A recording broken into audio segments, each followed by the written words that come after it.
So, lads, today we're going to be talking about the Indiana Fever, and we're going to be talking about their Commissioner's Cup and what this win means for the team, what this win means for the season, what this win means going forward. So, we're going to talk about all of that. And I have to say, there is one huge thing. There is one absolutely huge thing, and that people aren't really talking about. And it's the fact that the Indiana Fever are able to win games gritty this year. With or without Caitlin Clark, they have won some ugly games. And the Fever were not really able to win ugly. There was one Atlanta Dream game that they won. Actually, you know what? The Atlanta Dream, they beat them 4 times last year, and 2 of those games were ugly. So that was something. But the Fever have been able to grind out wins. And I think a big reason why they've been able to grind out wins is because of Natasha Howard. Like, in a lot of the Fever's grind out wins, Natasha Howard's been great. And, like, the Fever held the Minnesota Lynx to 59 points without, like... At the same time, look, the Indiana Fever, it's not like the Fever were doing anything unbelievable. Like, Howard did a great job on defense against Fee. But other than that, like, it's not as if the Lynx just weren't missing open shots. Like, that's all it was. That's all it was. Like, the Lynx were just missing open shots. And, yeah, it's a big thing that they were missing open. But the Indiana Fever, obviously, they hit the shots that mattered. Like, everybody on the team kind of stepped up. And, like, that's exactly what you need. And that's one of the things that the Fever have this year, is they have this next player up mentality. They have a next player up mentality. Like, Sophie Cunningham, before the game, is talking about how, look, she hasn't been good enough. She's being asked about the newfound fame. She's like, I just haven't been good enough. I need to score the ball better. Basketball's the main thing. I need to be better.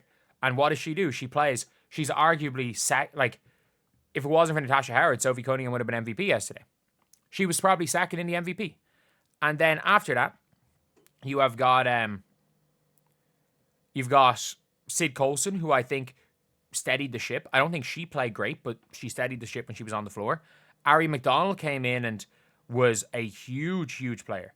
Like, she came in and changed the whole tempo. She came in and put in effort. The amount of times, like, she only had 1 steal, but the amount of times she tipped the ball off someone that went out. And, yeah, everything went out well. And, like, this team can survive without Caitlin. I said this before Ari. I said, without Ari, the Indiana Fever are going to fall out of the playoffs. And I said, with Ari McDonald, the Indiana Fever, even if Caitlin's out for the rest of the regular season, should still get top 8. And I stand by that. The only problem is the Mystics are a little bit better than we thought. So the Mystics are real close. Like, the Sky aren't going to catch up. And the Sparks aren't realistically going to catch up. The only way the Mystics could drop is if they go and tank like they did last year. Like, the Mystics might...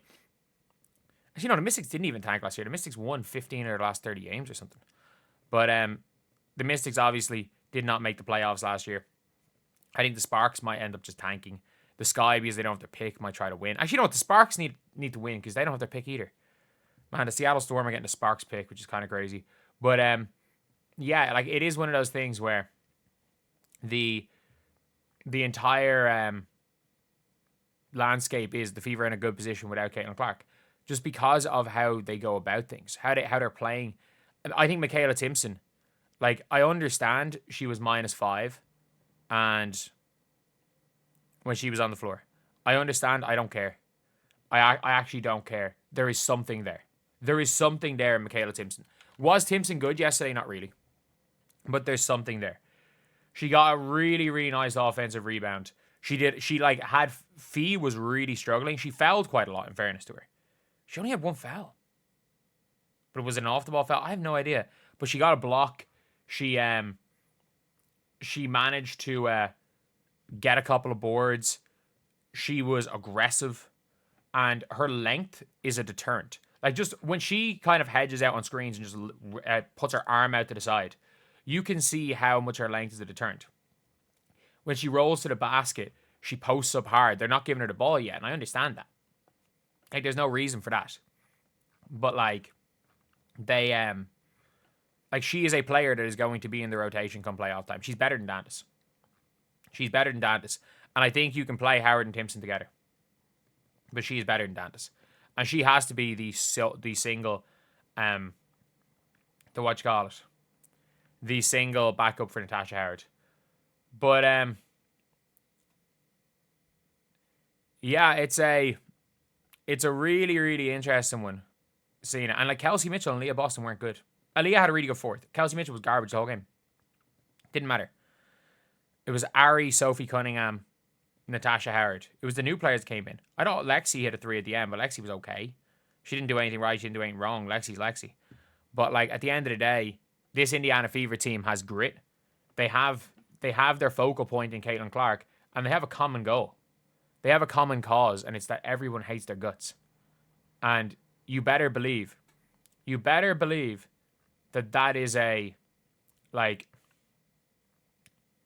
that is something that matters. That is something that matters, and I don't think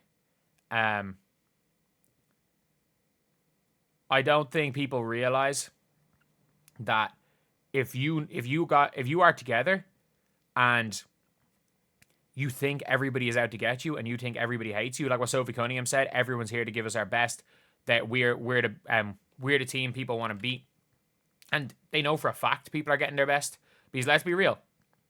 A lot of these players were not Indiana Fever last year.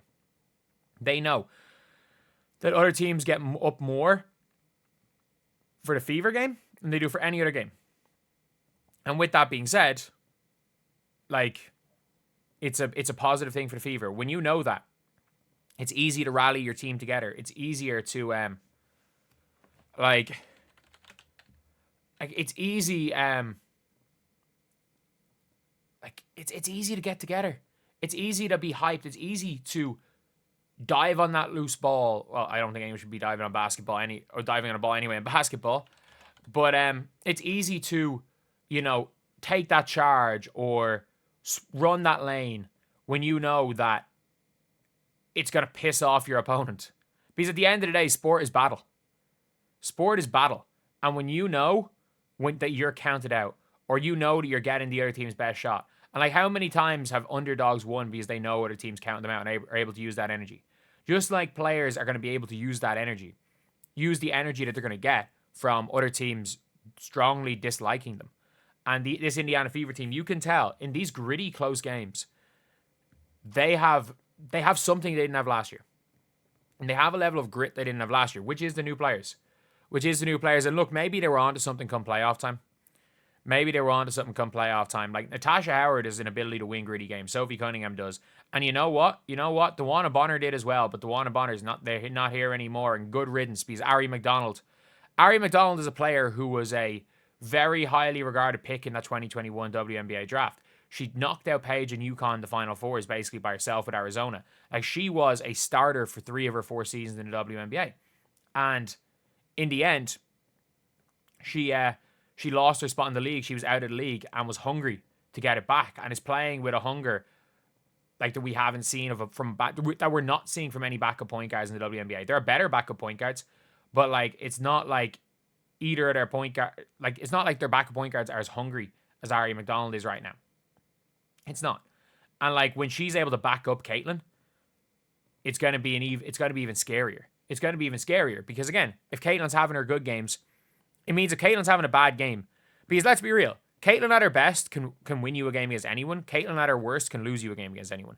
And again, I say that like because it is a fact. That is a fact. The little bit, like, Caitlin, everything she kind of does is in runs.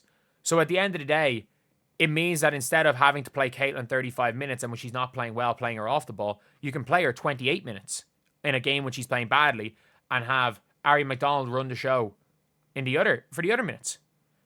So yeah, it is. And then when Caitlin comes on, she can try to dominate, try to get into a bit of a groove, and if it's not working, it's just not her day. And they can go out and still win with Ari McDonald. And then if it is Caitlin's day, let's be real. If it's Caitlin's day, when Caitlin is on form, she's the best player in the league. Like, so you've then got that. So anyway, yeah, it is what it is. It is what it is. So anyway, that is the video. Let me know what you guys think in the comment section below. And as always, thank you guys for watching. Please like, comment, and subscribe.